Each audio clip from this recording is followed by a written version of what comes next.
इमेलका vote नेपालले मान्ने गरेको छैन। निर्वाचन आयोगले गैर कानुनी ढङ्गले इमेलका भोट, एसएमएस गरिएका भोट र अनधिकृत ठाउँबाट गरिएको, निर्वाचन आयोगको अड्डा नराखिएको, निर्वाचन आयोगको प्रतिनिधि नभएको ठाउँबाट गरिएको शनाखत हुन सक्दैन।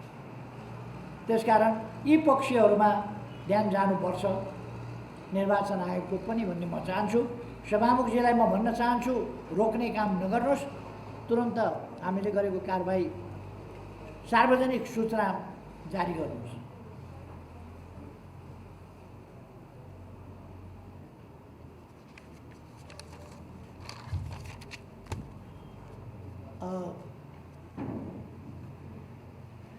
यदि कोही अलग हुन्छु भन्छ, पार्टी छोड्छु भन्छ, कानुनले दिएको सङ्ख्या पुर्याएर अलग हुन्छु भन्छ भने पाइन्छ।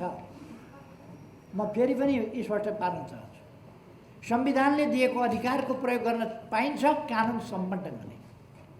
अध्यादेश ल्याउनु असंवैधानिक होइन, संवैधानिक हो, मैले अघि नै पनि भने। तर असल नियतका साथ तत्काल खाँचो परेको देशको जनताको आवश्यकता टार्नका लागि, त्यसलाई सम्बोधन गर्नका लागि ल्याइने कुरा यहाँ त्यस्तो भएर, त्यसकारण माधव नेपाललाई सहज माधव नेपाललाई बनाउन पाइन्छ, बन्न पाइन्छ, सङ्ख्या पुर्याए गर्न पाइन्छ। तर एउटा मान्छे हेरेर मान्छेलाई सजिलो पार्नका लागि कानुन निर्माण गर्दै जाने, एउटा मान्छेका लागि सजिलो पार्न, एउटा पार्टी फुटाउन, प्रतिपक्षलाई कमजोर पार्न, यस ढङ्गले रातारातका षड्यन्त्रपूर्ण खेल खेल्न पाइँदैन जो अहिलेको सरकारले खेल्यो। शेरबहादुरजी प्रधानमन्त्री हुनुहुन्छ। उहाँ जस्तो लोकतान्त्रिक आन्दोलनमा लामो समय बिताएको मान्छेले लोकतान्त्रिक मूल्य मान्यताहरू छोडेर जे काम क्रियाकलाप गरिरहनु भएको छ अलोकतान्त्रिक, म आश्चर्यचकित छु। नेपाली कांग्रेस पार्टी प्रति म आश्चर्य व्यक्त गर्छु कि नेपाली कांग्रेस अहिलेको सरकार सञ्चालनका क्रियाकलापमा कहीँ पनि नेपाली कांग्रेस देखा पर्दैन। यदि नेपाली कांग्रेससँग कुनै मूल्य मान्यता छ भने, लोकतान्त्रिक मूल्य मान्यता छ भने होइन, अरूकै आवश्यकता परिपूर्तिका लागि एउटा प्रधानमन्त्रीको पद भएपछि जे गरे पनि हुन्छ भन्ने हो भने त्यस्तो परिभाषा दुःखद कुरा हो, देशका लागि हानिकारक कुरा हो।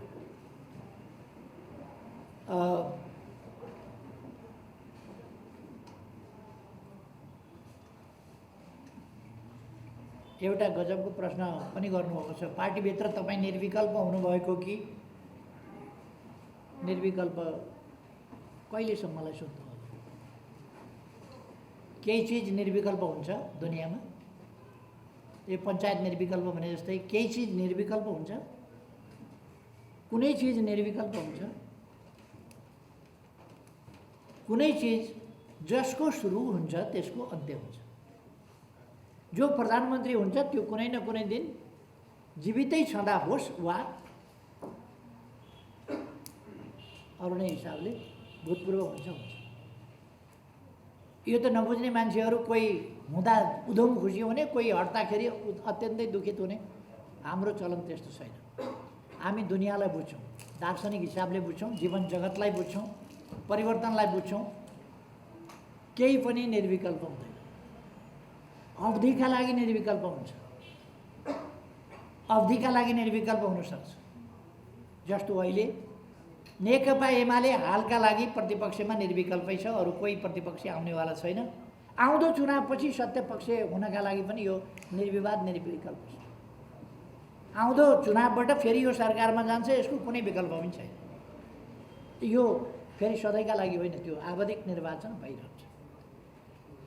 म पनि अहिले अर्को व्यवस्था नभएसम्मका लागि अध्यक्ष रहन्छु, या अर्को व्यवस्था गर्नु नपरेसम्मका लागि, वा सामान्यतया भन्दा महाधिवेशनसम्मका लागि कसैले मलाई चुनौती दिइहालेको छैन, दिनुपर्ने छैन। किनभने हामी चुनौतीको खोजी गरेर दिनै पछि पार्टीभित्र लफडा गर्दैन। चुनौतीको खोजी मात्रै हाम्रो काम होइन, हामी समस्या होइनौँ। मैले अक्सर भन्ने गर्छु, हामी समस्या होइनौँ, हामी समस्याका समाधान हौँ। हामी देशमा आएका समस्यालाई, पार्टीमा आएका समस्यालाई पनि समाधान दिन्छौँ। त्यसर्थ निर्विकल्प भन्ने कुरा केही पनि हुँदैन, कोही पनि हुँदैन। र स्वाभाविक रूपमा म अनुकूल समयमा जिम्मेवारी हस्तान्तरण गर्ने कुराको पक्षमा हुन्छु, त्यसमा विश्वास गर्छु।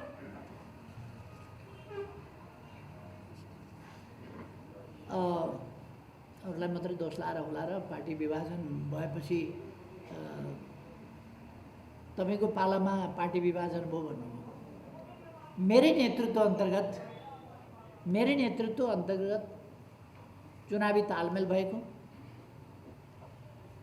नेकपा एमाले नेतृत्वको त्यो तालमेलले अत्यधिक मत प्राप्त गरेको, अत्यधिक सिट प्राप्त गरेको, त्यसपछि मेरै नेतृत्वमा पुराना दुई धारका पार्टीहरू एकीकृत भएर एउटा एकीकरणको प्रक्रिया पूर्णता पाएको, देशले राजनीतिक समस्याहरूको समाधान पाएको, पृथकतावादको अन्त्य भएको, हिंसामा विश्वास गर्ने शक्तिहरू शान्तिपूर्ण राजनीतिको मूलधारमा आएको, संविधान नमान्ने शक्तिहरू संविधान मान्ने, संविधानमा अनबोर्ड गर्ने भन्ने धेरै कुरा हुन्थ्यो। संविधानको सर्वस्वीकार्यताको धेरै चर्चा हुन्थ्यो।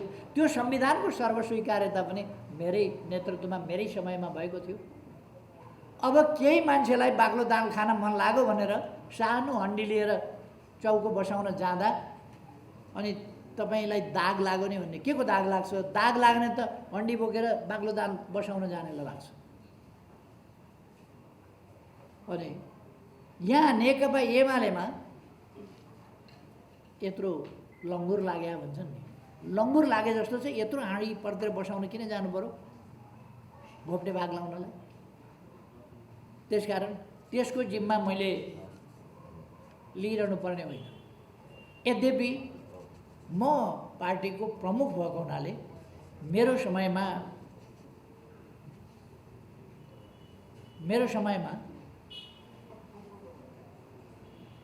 जुन ठाउँमा पार्टी पुगेको थियो मैले बचाउने कोसिस गरेँ। कोसिस गर्दा गर्दै पनि केही मानिसका मनोवृत्ति र प्रवृत्तिले गर्दा त्यसलाई बचाउन सकिएन। त्यसमा म दुखित छु। केही मान्छेलाई मैले सच्याउन खोजेँ, सकिनँ, दुखित छु। मैले पढाएका विद्यार्थी सबै डिस्टिङसनमा आउन्, 100मा 100 ल्याउन् भन्ने चाहन्छु। कोही त्यस्तो हुन सकेन, फेल भयो। म दुखित छु। मैले नपढाएको भए त सबै डिस्टिङसन आउँदैन थियो होला। पढाएकै हुनाले डिस्टिङसन त आयो होला नि। अब कोहीले नपढ्ने पनि हुनसक्छ, कोही के हुनसक्छ, त्यस्तो पनि होला।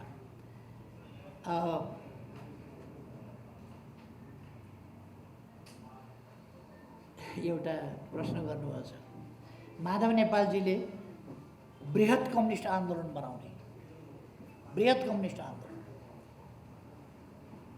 घर जलाउने अनि खरानी बेच्ने अनि भन्ने सहर बसाउँछु, खरानी बेचेर सहर बसाउँछु, यी फाल्तु कुरा। मलाई नयाँ पार्टी दर्ता गर्न दिनुहोस् न, त्यसपछि एकता गर्नु। यो एकताको कुरा हो। पार्टी फुटाउने, नयाँ पार्टी दर्ता गर्ने अनि एकता गर्ने, यो कुनै एकताको बाटो हो, एकताको तरिका हो? यस्ता झुट कुराहरू, यस्ता चटकी कुराहरूका पछाडि नलाग्न, त्यस्ता कुराहरूमा विश्वास नगर्न म सबैलाई आग्रह गर्न चाहन्छु। बृहत कम्युनिस्ट एकता, बृहत कम्युनिस्ट एकता भनेको के हो? नेकपा एमाले हो बृहत कम्युनिस्ट एकता, जसका 10औं लाख पार्टी सदस्य छन्, 20औं लाख जनवर्गीय सङ्गठनका सदस्य छन्। अनि कुन चाहिँ बृहत एकता हुन्छ? 1 दर्जन, 2 दर्जन, 3 दर्जन मान्छे भएका समूहहरू जोडेर 100 जना पुग्ला, बृहत भयो। 10 लाख सदस्य भएको नेपाल व्यापी मात्रै होइन, जहाँ नेपाली पुगेका छन् त्यहाँ एमाले पुगेका छ। नेपाली व्यापी पार्टी छोडेर त्यसबाट चोइटिएर अनि अरू कता टुक्रा टुक्री भेला गरेर बृहत बनाउने अरे। अनि तपाईँहरूलाई पत्यार लाग्यो? भाइ बहिनीहरू अलिक सोझै हुनुहुन्छ, सोध्नुहुन्छ यस्तो कुरा।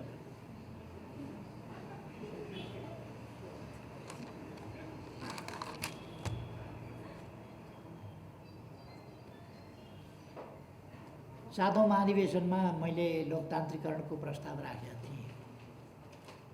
त्यो विचार गरेर होइन, गुड स्वार्थले, आफ्नो अहङ्कारले, आफ्नो वैयक्तिक स्वार्थले त्यसलाई अस्वीकार गरिएको थियो।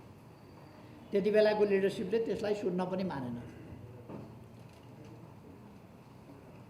8औं महाधिवेशन 9औं महाधिवेशनमा ती कुराहरू सर्वस्वीकार्य।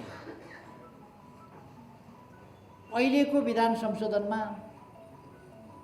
बहुपदीय प्रणाली, एउटा बहुपदीय प्रणाली मात्रै होइन, पार्टी जीवनको लोकतान्त्रिकरणको प्रस्ताव मैले गरेको थिएँ। पार्टी जीवनको लोकतान्त्रिकरण र अबको अवस्थामा एउटा महासचिव सर्वेसर्वा भएर पार्टीलाई स्मुथली सहज ढङ्गले अगाडि बढाउन गाह्रो हुन्छ, काम सम्पादन गर्न पनि गाह्रो हुन्छ, म्यानेज गर्न पनि गाह्रो हुन्छ, व्यवस्थापन पनि गाह्रो हुन्छ। त्यसकारण अब बहुपदीय प्रणाली सहितको लोकतान्त्रिक अभ्यास पार्टीमा हुनुपर्छ भनेर मैले अगुवाई गरेको थिएँ। अहिले त्यस प्रस्तावलाई विरोध गर्नेहरूले फेरि यो चाहिँ प्रतिगामी कदम हो भन्ने प्रश्न उठाइरहेको छ। एउटा पद धेरै हुनु वा थोरै हुनु, कतिवटा सचिव बनाउनु, बहुपद भनेको कतिवटा हुन्छ र? अध्यक्ष, उपाध्यक्ष, महासचिव, सचिव, कोषाध्यक्ष, यस्तै नै होला बहुपद भने। कि 10 दर्जन उपाध्यक्ष बनायो भने 20 दर्जन कहीँ पनि थिएन। सामान्य विवादहरू हुँदा हुन्, तर कुनै पनि पार्टी फुट उन्मुख थिएन। त्यस्तो अवस्थामा दलहरूले के गर्ने भन्दा सङ्घीय संसदमा अथवा संसदमा ठिक छ, संसदमा 40% पुर्याएर अलग हुन पाउने त्यो सांसदहरूको अधिकार हो, त्यो संविधानले मानेको कुरा हो। र त्यसलाई हामीले संविधान बनाउँदा दल र संसद भनेका थियौँ। पार्टीमा लगातार फुटको खेती नहोस् भन्नका लागि। त्यो कुरा कार्यान्वयन गर्न असुविधा के भयो, अप्ठ्यारो के भयो भने दलहरूले बाटामा हिँड्दै जाँदाखेरि मान्छे थप्दै जाने। अब 150 को केन्द्रीय समिति छ भने 1500 पुर्याइदिन्छ नेताले। 1500 पुर्याइदिएपछि 40% कहाँ पुर्याएर मान्छे अलग हुन चाह्यो, त्यस पार्टीमा बस्न चाहेन भने पनि उसले कहाँबाट पुर्याउँछ 40%? 1500 पुर्याइदिएपछि, बाटामा हिँड्दा हिँड्दै 7000 सदस्य पुर्याइदिएपछि केन्द्रीय समितिका को हुन् भन्ने समेत थाहा नहुने स्थितिमा कहाँबाट 40% पुर्याउँछ? त्यसर्थ त्यसको वा भन्ने राखियो, किनभने यो पार नलाग्ने हिसाबले संविधानमा उल्लेख गर्ने तर त्यसको कार्यान्वयन हुन नसक्ने स्थिति, त्यसलाई अत्यन्त अमूर्त बनाउनु हुँदैन भनेर संविधानको कार्यान्वयन र लोकतन्त्रको मर्मअनुसार सांसदका अधिकारहरू, केही स्वतन्त्रताका अधिकार पनि हुन्छन् जो संविधानले प्रदान गरेको छ, त्यसको व्यवहारिक कार्यान्वयनका लागि अध्यादेश ल्याइएको थियो।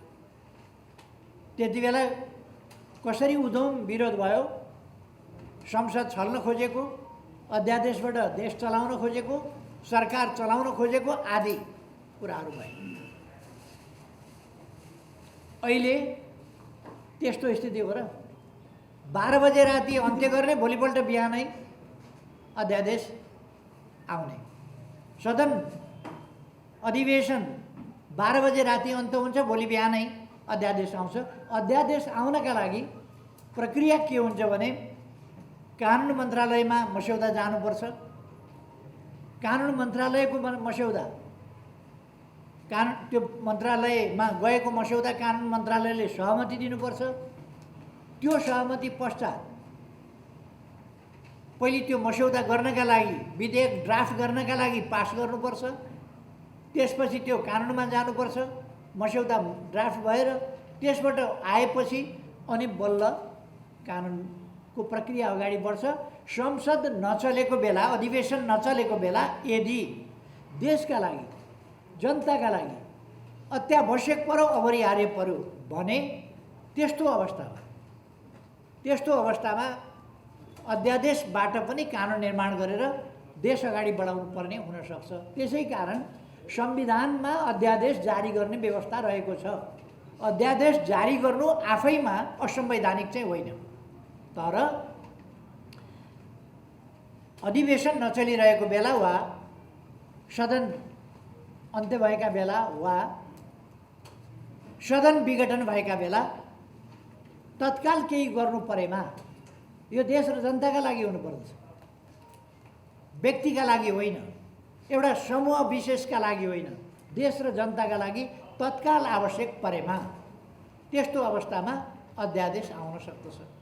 अहिले देश र जनताका लागि राति नै अधिवेशन अन्त्य गरेर बिहानै इमर्जेन्सी त्यस्तो के पर्यो कि अध्यादेश जारी गर्नु पर्यो? अरू केही परेन।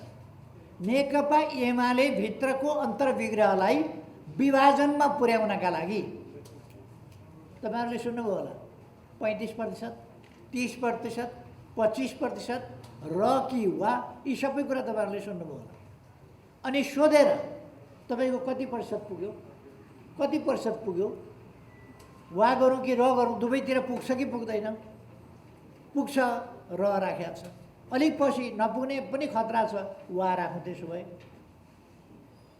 यसरी अध्यादेश त्यति बेलासम्मको गणितमा आवश्यकता जे पर्यो, यो त के भने 10%मा पनि झर्थ्यो। धन्न किन यस्तो अलिकति अल्मलिनु भयो उहाँहरू थाहा छैन मलाई। उहाँहरूले सोझै कानुन माधव नेपालजीसँग जतिजना सांसद हुन्छ त्यति भए पुग्ने भनेर लेख्या भए सजिलो हुन्थ्यो कानुन। तर उहाँहरूले किन अल्मलिनु भयो त्यसमा चाहिँ त्यो लेख्नु भएन। जति सङ्ख्या पुग्छ त्यति, दुवैतिर पुगे र पनि हुने, दुवैतिर नपुगेर एकतिर मात्रै पुगे वा कायम रहने भनेको भए पनि हुन्थ्यो। माधव नेपालजीले पार्टी विभाजन गरिसकेपछि यो स्वतः रद्द हुने भन्ने कुरा पनि छुट्या छ। फेरि उहाँहरूले निर्णय गर्नुपर्ने छ, किन उहाँहरू थर्कमान हुनुहुन्छ, आफ्नै पार्टीमा कहीँ पहिरो नजाओस्। यसर्थ पहिले गरेको अध्यादेश, जारी गरेको अध्यादेश र अहिलेको अध्यादेशका बिचमा उद्देश्यमा, मनसायमा, विधिमा, प्रक्रियामा, नियतमा,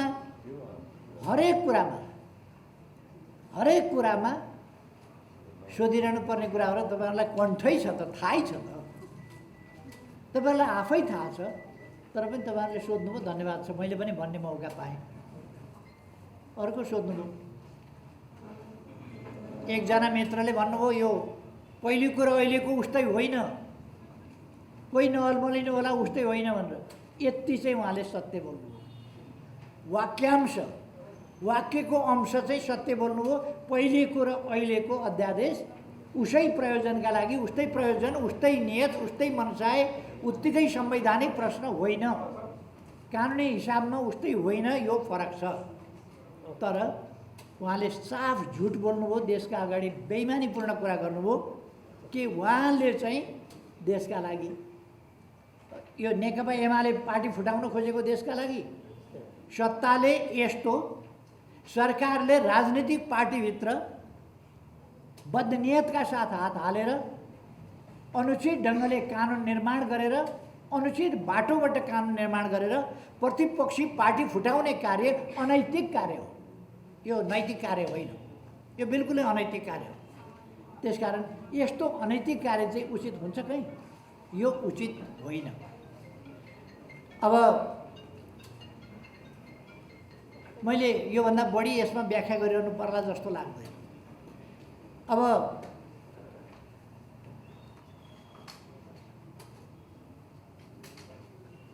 देश जोगाउनका लागि अध्यादेश, यो अध्यादेश नआएको भए देश के हुन्थ्यो त?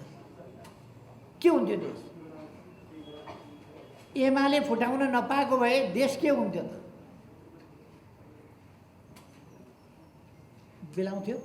यो बरफको डल्लो हो, यो घाममा राखे बरफको डल्लो हो, यो कर्कलाका पातको पानी हो। यो देश खत्रक्क झरेपछि कहाँ खस्यो थाहा नपाउने के हुन्थ्यो त यो अध्यादेश देश जोगाउनका लागि भन्ने कुराको पनि त एउटा हद हुन्छ नि त। देश जोगाउनका लागि यो अध्यादेश, यो वितण्डा, यो असंवैधानिक क्रियाकलाप, यो अनैतिक कार्य नहुँदा देश जोगिँदैन। त्यसकारण यो बिल्कुल गलत परिभाषा हो, गलत व्याख्या हो। यस्ता गलत व्याख्यामा हामी कोही पर्नु हुँदैन भन्ने मलाई लाग्छ।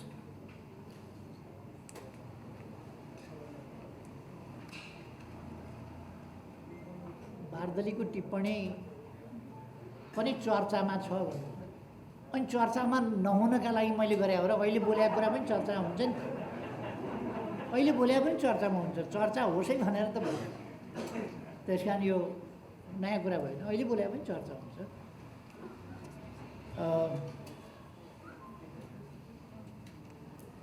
तपाईहरू विचार गर्न सक्नुहुन्छ, देश पार्लियामेन्ट अशक्त भयो, पार्लियामेन्ट चल्न सकेन। तपाईहरू भन्नुहोस् त, पुष 5 गते यता पार्लियामेन्ट चल्या छ, पार्लियामेन्टले केही माखो मारेको छ, केही गर्न सकेको छ? देशको समय पुषदेखि अहिलेसम्म अब लगभग 9 महिना भयो। लगभग 9 महिना देशको अमूल्य समय। आजको विश्व अत्यन्त तीव्र रफ्तारका साथ विकासको काममा अगाडि बढिराखेको छ, त्यस मार्गमा अगाडि बढिराखेको छ। त्यस्तो बेला हाम्रो देशको 9 महिनाको समय कमसेकम पार्लियामेन्ट काम गर्न पाएको छैन, सरकार काम गर्न, हिजो सरकारलाई काम गर्न दिएन, काम गर्न पाएन धेरै। अहिलेको सरकार कामै गर्दैन, नकाम मात्रै गर्छ, भत्काउने काम गर्छ, बिगार्ने काम गर्छ, स्थिति बिगार्ने काम। विकास निर्माणका कुरा अहिले बजेट रोकिएको छ। दीर्घकालीन महत्त्वका दीर्घकालीन आयोजनाहरू स्टप गर्नु, रोक्नु भनेर लिखित परिपत्र गरेर सरकारले रोकेको छ। पुनर्निर्माण प्राधिकरण जसले पुनर्निर्माणका काम गर्दै थियो, त्यो इन्जिनियरहरू, त्यो प्राविधिकहरू, उनीहरूको तनखा पारिश्रमिक रोकिएको छ, जसले गर्दा पुनर्निर्माणको काम जहाँ पुगेको थियो त्यहीँ ठप्प भएको छ। विकास निर्माणको काम ठप्प भएको छ। जुन कामहरू ठेक्का लागिसकेका थियो, अगाडि बढिसकेका थियो, त्यो मात्रै चालु छ। अब नयाँ कामहरू हुनेवाला छैन, ठेक्का लाग्नेवाला छैन। उहाँहरूले हामीले भनेका थियौँ मेलम्ची बाढी पहिरोले गर्दाखेरि त्यसको मुहान पुर्यो, तर हामी सन् 2021 भित्रमा ल्याउँछौँ र जनवरी 1 जनवरीसम्ममा, 1 जनवरीसम्ममा काठमाडौँमा पानी ओह्राल्छौँ भनेका थियौँ। उहाँहरूले वैशाखसम्ममा ओह्राल्छौँ भने, म तपाईँहरूलाई भनिदिन चाहन्छु, वैशाखसम्ममा उहाँहरूले काठमाडौँमा पानी ओह्राल्नुहुन्न, किनभने उहाँहरूले सिन्को भाँच्नु भएको छैन, त्यता फर्किएर हेर्नुभएको छैन। गफले पानी आउँदैन, कामले पानी आउने हो, उहाँहरू काम गर्नु।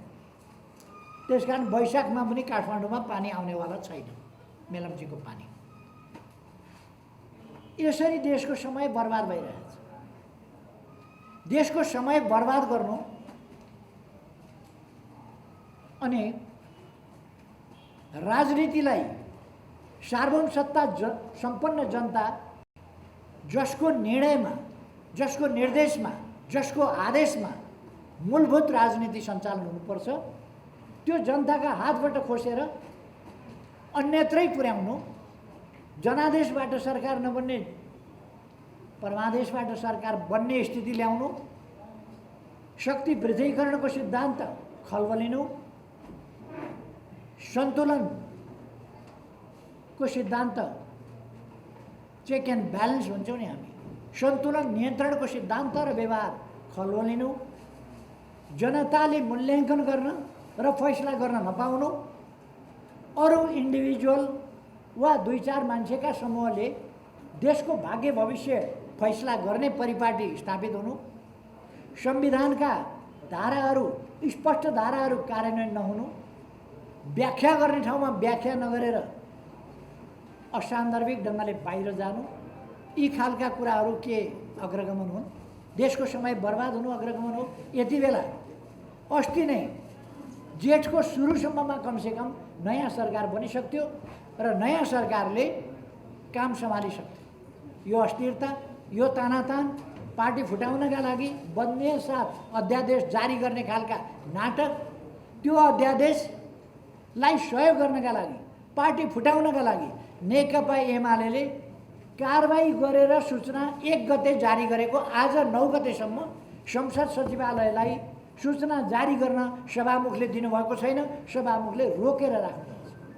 यो खालका अमर्यादित पदीय मर्यादा, पदीय आचरण विपरीतका क्रियाकलाप लोकतन्त्र हुन्छन्?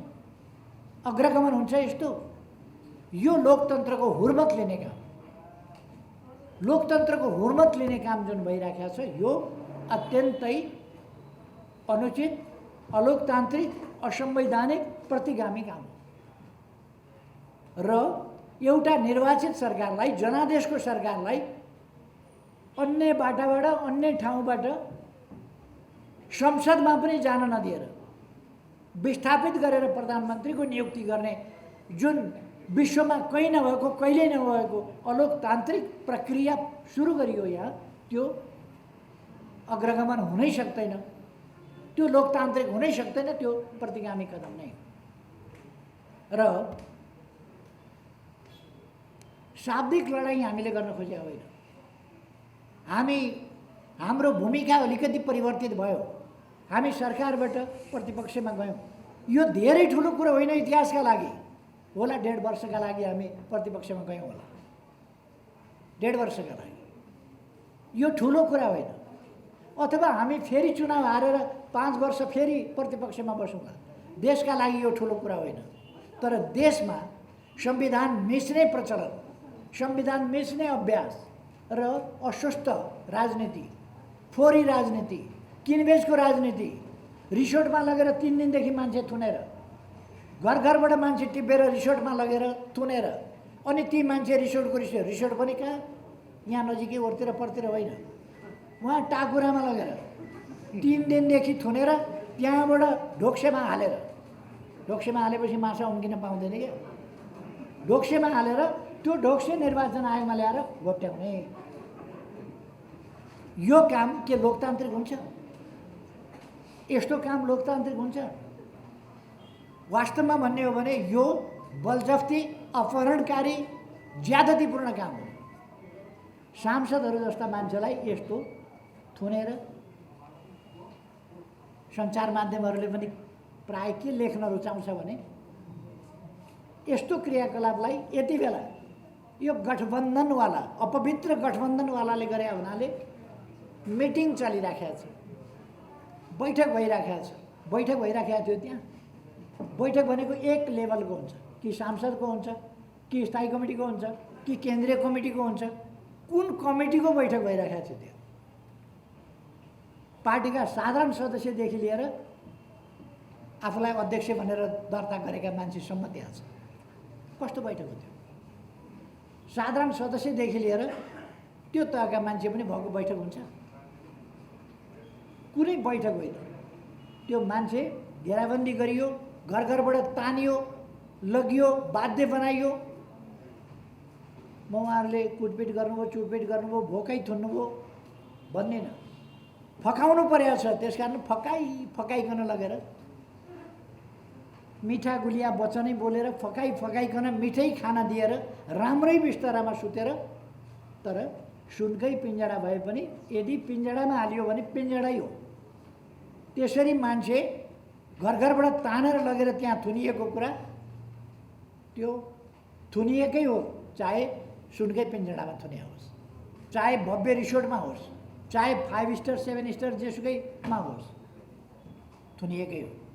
यस्ता खालका कामहरू भएका छन्। यता अहिले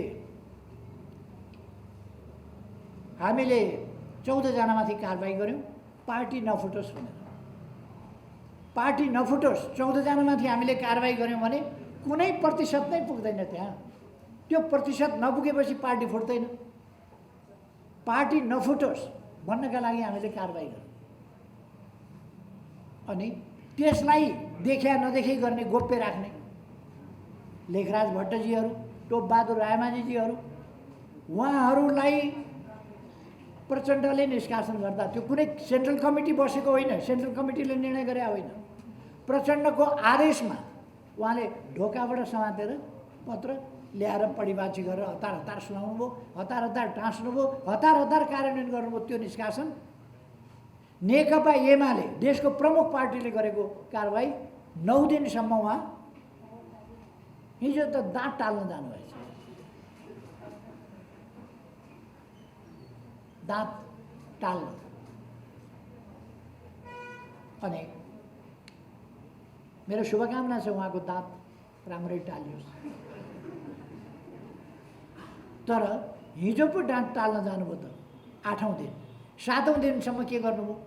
हिजो 8औं दिन निर्वाचन आयोगलाई उहाँले गोलमटोल पत्र लेख्न निर्देशन गर्न सक्नुहुन्छ टालेका दाँतले भने सदर गर्न सक्नुहुन्न, त्यो सूचना जारी गर्न सक्नुहुन्न। उहाँले पत्र पठाउनु भयो विचाराधीन रहेको भनेर। उहाँ विचाराधीन राख्ने, उहाँसँग त्यो अथोरिटी संविधानले कानुनले उहाँलाई विचार गर्ने, उहाँलाई फैसला गर्ने अथोरिटी दिँदैन। पार्टीले कारबाही गर्ने नगर्ने पार्टीको कुरा हो। उहाँले त्यो जानकारी पाएपछि सूचना संसद छ भने सुनाउने, संसद छैन भने सूचना पार्टीमा टाँस्ने। सूचना पार्टीमा टाँस्न सचिवालयलाई रोक किन लगाउनु उहाँले भनेपछि सम्माननीय सभामुखजी साझा व्यक्तित्व हुनुपर्ने, निष्पक्ष व्यक्तित्व हुनुपर्ने, उहाँले निष्पक्षता कायम राख्न सक्नु भएन। उहाँ नेकपा एमाले प्रमुख प्रतिपक्षका विरुद्धको षड्यन्त्रमा सामेल हुनुहुन्छ, यो पार्टी फुटाउने षड्यन्त्रमा। यो दुःखको कुरा हो, यो धेरै गम्भीर कुरा हो र दुःखको कुरा हो। सभामुखको आसनबाट, सभामुखको जिम्मेवारीबाट, सभामुखको पदबाट निष्पक्ष रहन नसक्ने, पक्षधरता छोड्न नसक्ने, कानुनको पालना गर्न नसक्ने, आफैले स्थापित गरेको परम्परा कायम गर्न नसक्ने, मर्यादा पालना गर्न नसक्ने, मर्यादामा बस्न नसक्ने कुरो लोकतन्त्रका लागि, संसदीय प्रणालीका लागि, हाम्रो संसदको गरिमाका लागि, हाम्रो संसदको अभ्यासका लागि अत्यन्तै दुःखद कुरा हो। त्यो कुरा उहाँले गर्न पाउनुहुन्न। उहाँले विचाराधीन भन्नुभयो। उहाँ कुन हिसाबले संविधानमा नभएको विचाराधीन कहाँबाट आयो? उहाँको सूचना टाँस गर्नुपर्ने मान्छेले विचाराधीन, निर्णय पार्टीले गरिसक्यो विचाराधीन। न्यायिक अधिकार उहाँलाई कसले दियो? उहाँ न्यायालय हो र? उहाँलाई न्यायिक अधिकार होइन सूचना टाँस्ने र निर्वाचन आयोगमा खबर पठाउने कुरा। निर्वाचन आयोग नेकपा एमाले 14 जनामाथि कारबाही गरेको थाहा छ। थाहा हुँदाहुँदै सँगै संसदमा हामीले पठाउन सँगै, सूचना गर्न सँगै निर्वाचन आयोगलाई पनि पदार्थ दिएका छौँ। तर निर्वाचन आयोग सोध्छ फेरि संसदलाई के भएको? संसद त्यो सोधेपछि संसदले स्पष्ट भन्नुपर्ने 14 जना निष्कासित गरेका छ।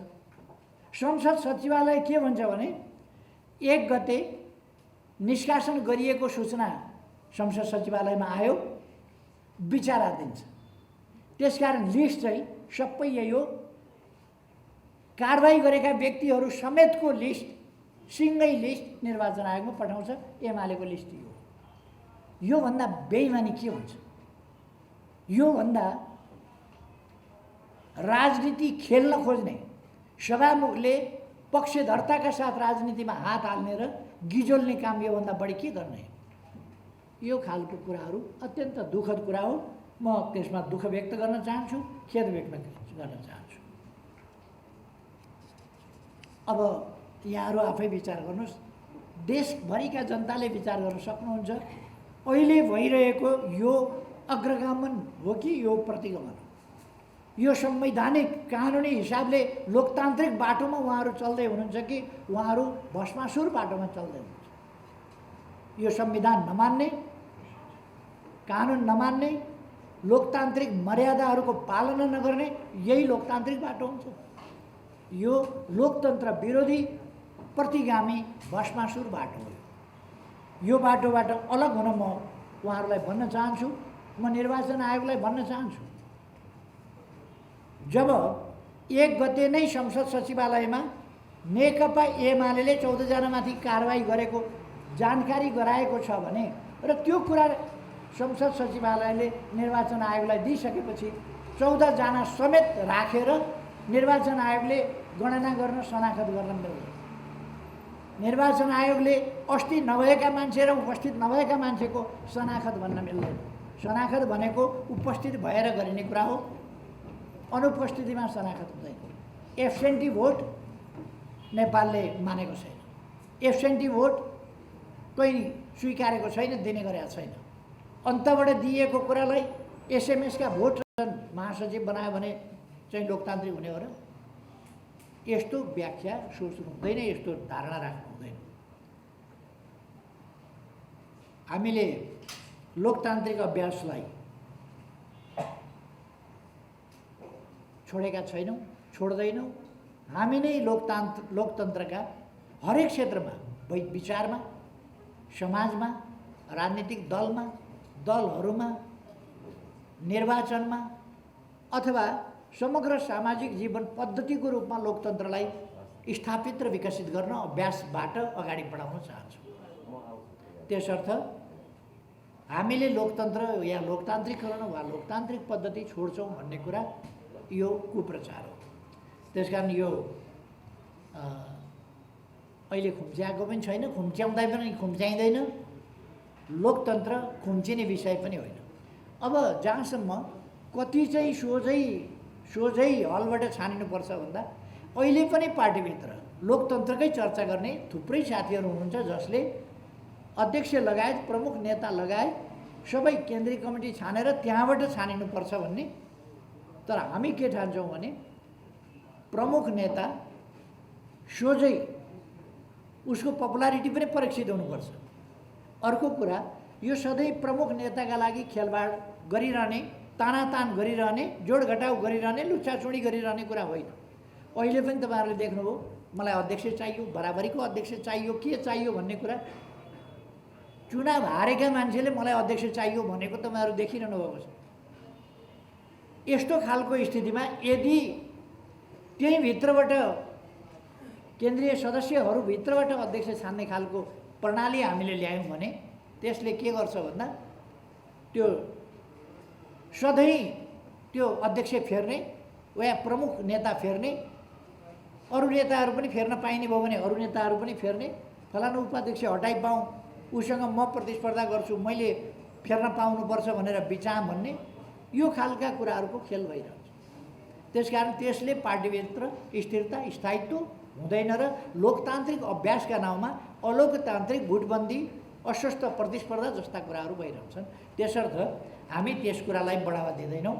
यसर्थ केही निश्चित पद सोझै प्रमुख नेता सोझै छानिनुपर्छ कार्यकर्ताबाट र अरू पदहरूबाट अनुकूल ढङ्गले पार्टी सञ्चालन गर्ने हिसाबले टिम मिलाउनुपर्छ।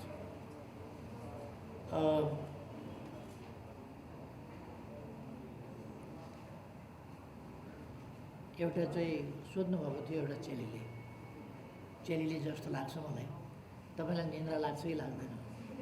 निन्द्रै लागेन भने त मान्छे त बौलाइहाल्छ। अर्कोले बाटो बिराउँछ अनि मलाई निन्द्रा नलाग्ने, जसले बाटो बिराउँछ उसलाई निन्द्रा नलाग्नु पर्ने ठाउँमा ऊ रिसोर्टमा गएर घुरेर सुत्ने, अनि म चाहिँ सही बाटोमा जाउँ भन्ने मान्छे चाहिँ ननिदाएर बस्ने हुन्छ कहीँ। त्यसकारण मलाई यस्ता उतार चढाव आदि इत्यादिबाट अवश्य म मानवीय संवेदना भएको मान्छे हो, संवेदनशीलता हुन्छ। तर म अनुकूल स्थिति हुँदाखेरि हौसिने, प्रतिकूल स्थिति हुँदाखेरि फेरि निराश हुने, त्यस्तो खालको गर्दैन। मैले जति खाना खाने हो त्यति खाना रुच्छ रुच्दैन कि भन्ने, कसैले मेरो निद हराम गरिदिएँ त्यसलाई चिन्तामा पारिदिएँ भन्ने ठान्छ भने त्यो भ्रम हो। कसैले थोपरी दिएको चिन्ता म बोकेर हिँड्दिनँ, कसैले दिएको पीडा म बोकेर हिँड्दिनँ, कसैले दिएको चिन्ताग्रस्त भएर त्यो बोकेर म अनिदो बस्दिनँ। त्यसकारण मलाई निन्द्रा लाग्छ र निदाएर खाएर आरामसँगले म कामलाई अगाडि बढाउँछु। त्यसकारण म चिन्ताग्रस्त भएर बस्ने, पुरपुरा हात लाएर बस्ने मान्छे होइन, फेरि अगाडि बढ्ने मान्छे हो।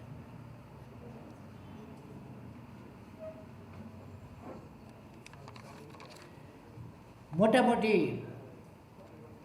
साथीहरूले सोध्नुभएका प्रश्नहरू यिनै कुराहरू छन् प्रश्नहरूभित्र। सबै प्रश्नको मैले स्पष्ट पार्ने, तथ्यपरक ढङ्गले स्पष्ट पार्ने कोसिस गरेको छु। चित्त बुझ्यो होइन साथीहरूको?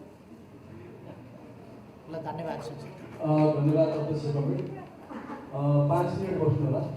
तपाईँहरूलाई हामीले यहाँहरू किन सरकारबाट बाहिरिसकेपछि यहाँहरूले काङ्ग्रेसलाई गरेको बढी होइन, सरकारबाट बाहिरिएको पीडा हो कि के हो, त्यसमा पनि प्रश्न पार्नु।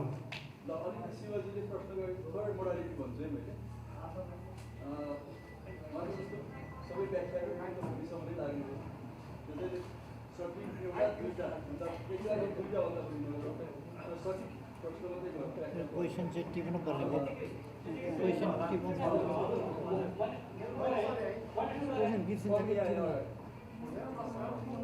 एउटा टिप्नु न त्यो प्रश्न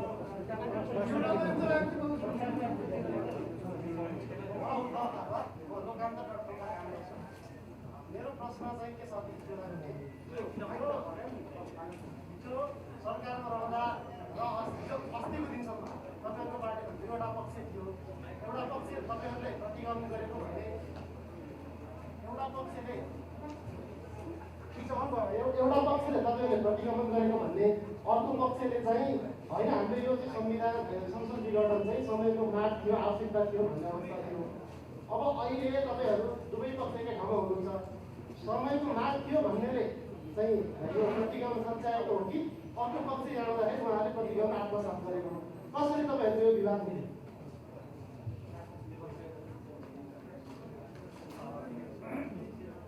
नमस्कार, म सुरेन्द्र श्रेष्ठ कान्तिपुर टेलिभिजनबाट।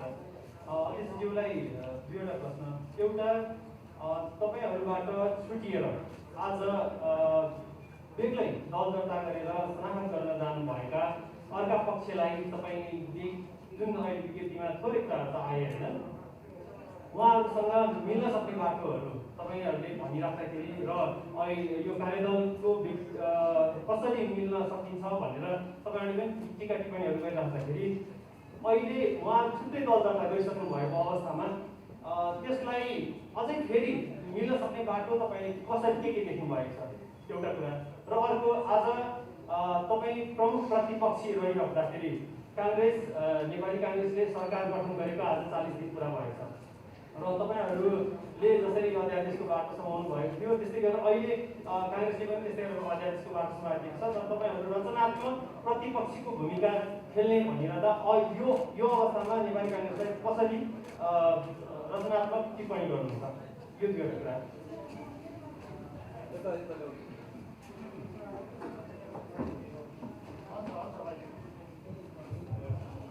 म जोगिन्द्र भट्ट, राष्ट्रपति अनलाइनमा काम गर्छु। जस्तै एमाले भित्र खालको विवाद हुँदै गर्दाखेरि प्रधानमन्त्री हुँदै गर्दा एमालेबाट के भन्नुभएको थियो कि त्यो ल्याङल्याङभन्दा माधव नेपालले एक ढङ्गले अर्को पार्टी बनाएर जाने खालको परिस्थितिमा पनि उहाँलाई सहज हुने गरेर अध्यादेश ल्याइदिन्छु भनेर उहाँले टेलिभिजनमै बोल्नुभएको थियो, अन्तर्वार्ता दिनुभएको थियो। अहिले देउवा सरकारले उहाँकै सडक के अरे सहजताका लागि ल्याएको अध्यादेश का सन्दर्भमा चाहिँ अध्यक्षले विरोध गरिराख्नु भएको छ। यो चाहिँ आफूले अध्यादेश नल्याउनु पाएकोमा विरोध कि यो के अरे अध्यादेश चाहिँ गलत थियो भन्ने यो प्रश्न पार्नु होला एउटा। अर्को चाहिँ एमालेमा माधव नेपाल विहीन पार्टी बनाउने खालको तपाईँको पहिलेदेखि त्यो खालको लाइन देखिन्थ्यो। अहिले अब तपाईँको प्रतिस्पर्धी यसो हेर्दाखेरि मनमा चाहिँ देखिँदैन। यसो हेर्दाखेरि अब चाहिँ एमालेमा के त्यो निर्विकल्प जस्तो देखिएको परिस्थिति छ। आगामी निर्वाचनमा पनि वा चाहिँ आगामी मार्चमा तपाईँको उम्मेदवार यति राम्रो रहन्छ कि कोही यो भित्रै पनि प्रतिस्पर्धी देखिराख्नु भएको चाहिँ के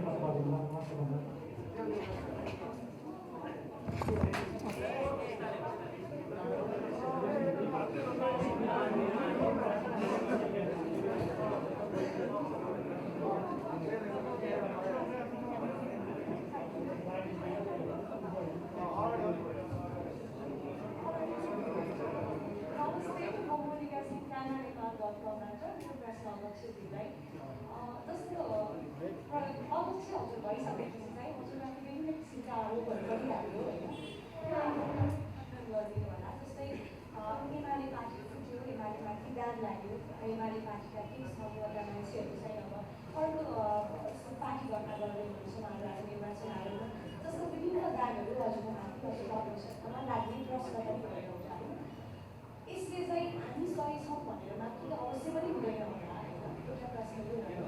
र अर्को प्रश्न चाहिँ जस्तो अब माधव नेपाल समूहले चाहिँ कम्युनिस्टहरूलाई चाहिँ एक गर्ने भन्ने कुराहरू आइराखेको छ, जस्तो विप्लव लगायतका विभिन्न मान्छेहरूलाई चाहिँ एक गरेर चाहिँ एउटा वृहत कम्युनिस्ट पार्टी एकता गर्ने कुराहरू पनि आइरहेको छ, स्पष्ट गरिदिनु होला। धन्यवाद।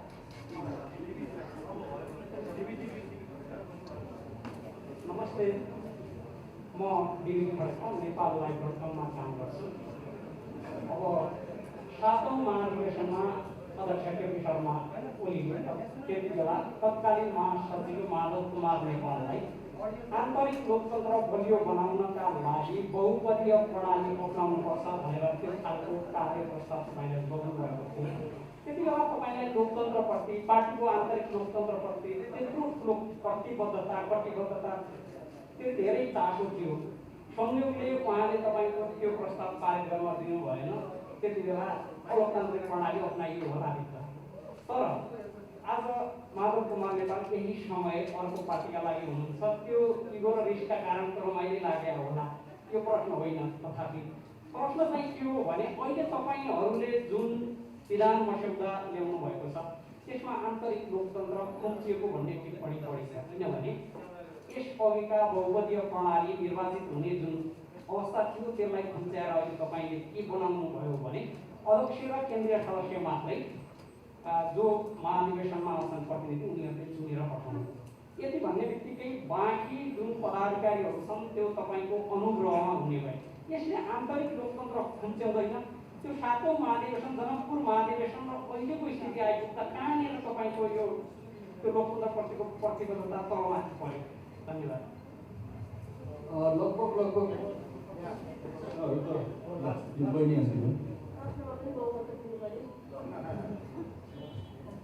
नमस्कार, म सृजना घिमिरे ग्यालेक्सी पोलिटिकल टेलिभिजनबाट।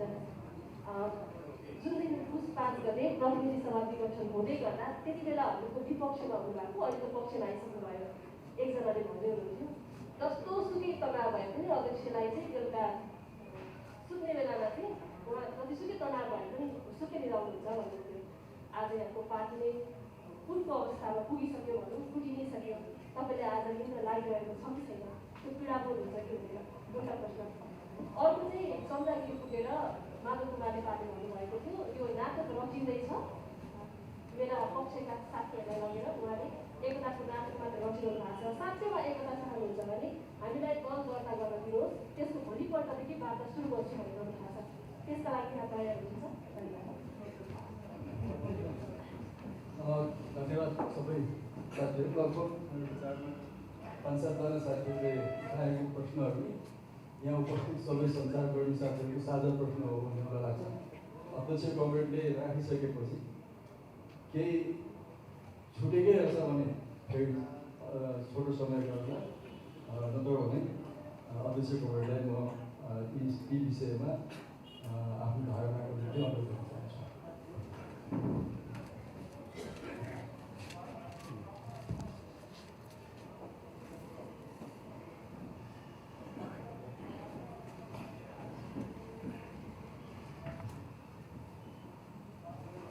पत्रकार साथीहरू, प्रतिनिधिमूलक प्रश्नहरू आएका छन् जसलाई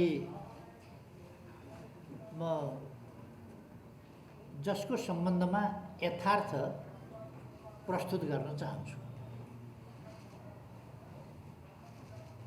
नेकपा एमाले राष्ट्रिय राजनीतिको मूल प्रवाह हो, मूल प्रवृत्ति हो। लोकतान्त्रिक आन्दोलनको, लोकतान्त्रिक विचारको, लोकतान्त्रिक अभ्यासको मूलधार, मूल प्रवृत्ति हो। यसको काँधमा देशमा सकारात्मक परिवर्तन ल्याउने,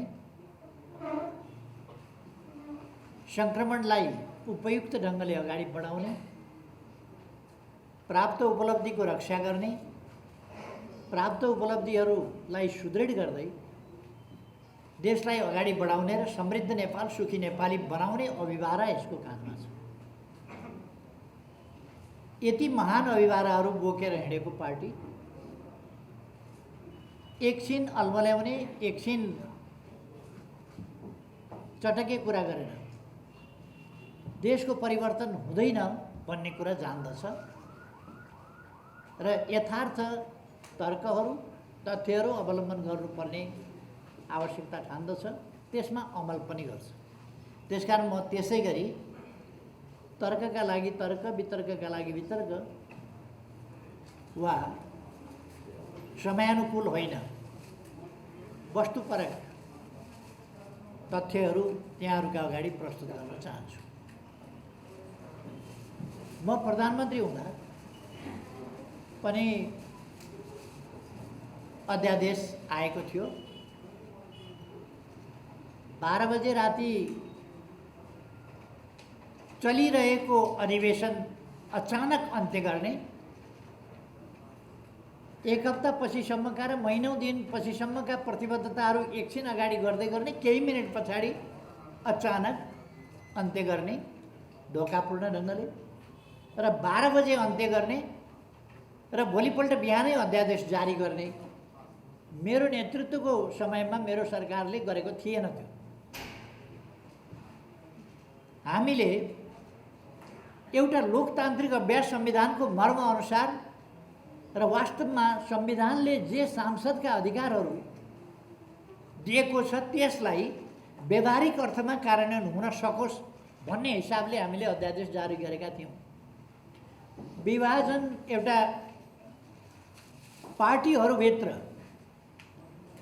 अस्वस्थताको, गुटबन्दीको चरम स्थिति र कुनै पार्टी विशेषलाई फुटाउने उद्देश्यका साथ त्यो गरिएको थिएन। त्यति बेला कुनै पार्टीभित्र त्यस्तो भयानक गुटबन्दीको स्थिति केही पनि थिएन। कुनै पार्टी फ्लोर क्रस गर्ने आदि इत्यादि काम पनि भएका थिएन। पार्टीभित्र